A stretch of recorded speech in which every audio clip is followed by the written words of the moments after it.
भाजपनं हिंगोलीत काँग्रेसला जोरदार धक्का दिलाय। काँग्रेसच्या विधान परिषदेच्या आमदार प्रज्ञा सातव आज भाजपमध्ये प्रवेश करणार असल्याची माहिती आहे। भाजप प्रवेशासाठी प्रज्ञा सातव मुंबईच्या दिशेने रवाना झाल्याची माहिती आहे। विधान परिषदेमध्ये काँग्रेसची मतं फुटल्यानं प्रज्ञा सातव नाराज होत्या।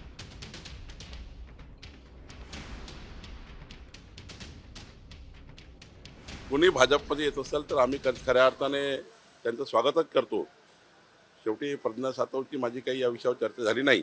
काँग्रेसचा पायपोस कुणाच राहिला नाही आणि त्यामुळं विसंवादामुळं कार्यकर्ते हतबल झालेले आहेत, नेते हतबल झालेले आहेत। कुणाशी बोलावं, कुणाही चर्चा करावी, काही त्या ठिकाणी काँग्रेसमध्ये ठाव ठिकाणा नाही। त्यामुळं मला असं वाटतं की या ठिकाणी प्रज्ञा सातव जेव्हा माझ्याशी बोलतील तेव्हा आपण चर्चा करू। दुसरीकडे कोण आहेत प्रज्ञा सातव आपण बघतोय। राहुल गांधींचे निकटवर्तीय दिवंगत नेते, विधान परिषदेच्या 2021 पासून ते आमदार आहेत। भाजपनं माघार घेतल्यानं प्रज्ञा सातव विधान परिषदेवर बिनविरोध निवडून गेल्या।